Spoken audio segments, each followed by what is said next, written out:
Good morning, welcome to Catex TV. My name is Frank Fortunato. Today is Wednesday, February 25th, 2015. If you want to follow us on Twitter, please go to Catex TV. A 6.2 magnitude earthquake has struck off the southern coast of Japan this morning.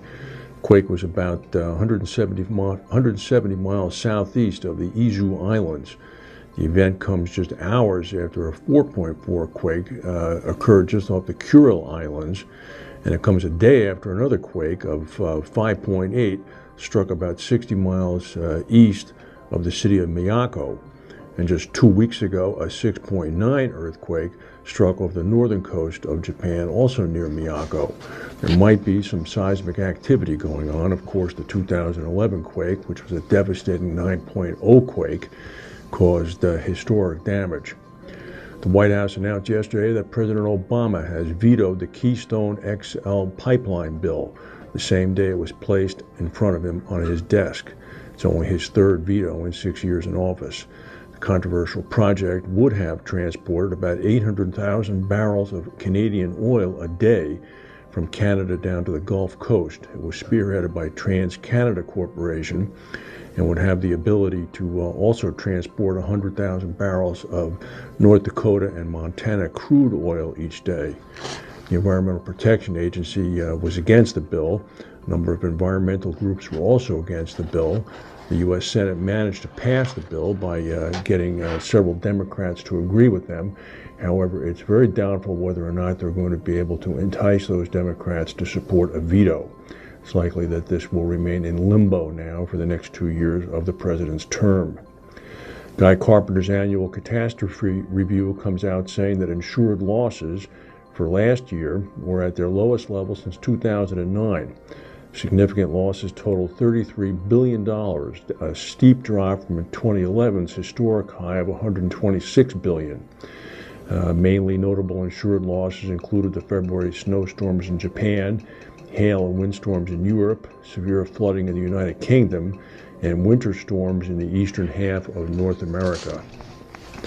Meanwhile, Willis Group has announced that it has agreed to acquire a 49% stake in Almondz insurance brokers. Almondz, A-L-M-O-N-D-Z,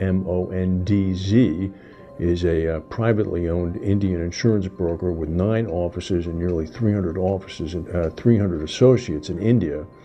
It serves a number of clients with a broad range of products and services, including a reinsurance service. Willis has taken swift action, it noted, as a result of recent legislative changes in India that has increased the amount of ownership foreign companies can have from 26 to 49%. In the United States, Southwest Airlines has been forced to ground about 128 planes after failing to inspect backup hydraulic systems used to control the rudder if the main hydraulic system fails. The airline said last night it canceled about 90 flights so far. The grounding covers about 20% of Southwest's fleet. Southwest discovered the missing inspections and immediately notified the Federal Aviation Administration.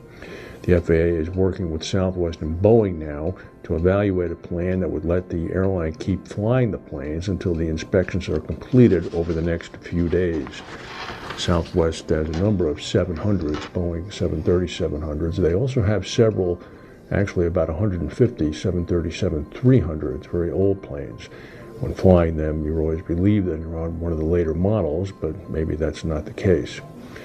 The port of Tampa has been about shut down over the past few days because of an unusual sea fog that has smothered the west central coast of Florida. Shipping lanes between the Gulf of Mexico and the port of Tampa Bay have become eerily quiet as the port has come to a near standstill, which is a seldom seen event outside of a hurricane.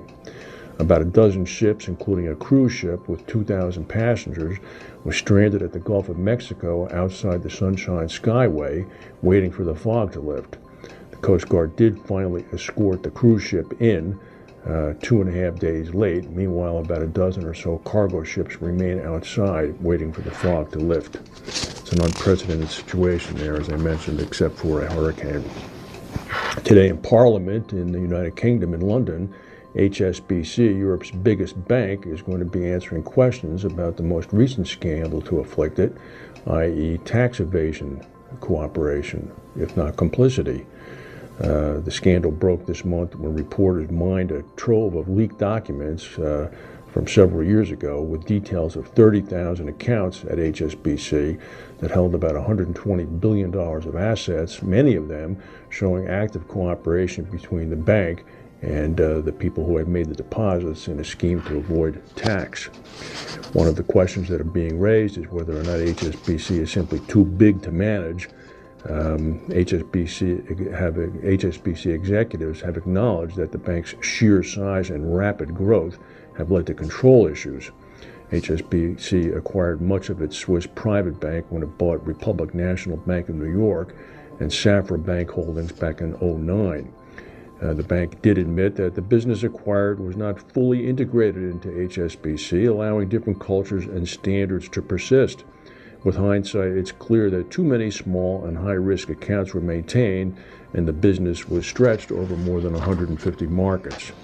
The UK authorities have indicated that they're not seeking to collect scalps or make examples of individuals, but simply want to ensure that HSBC is well governed.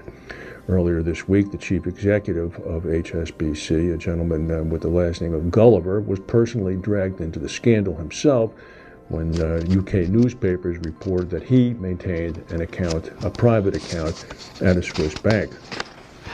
That's the news for today. If we have any breaking news, we'll come back and tell you. Thank you for watching, and we'll see you tomorrow.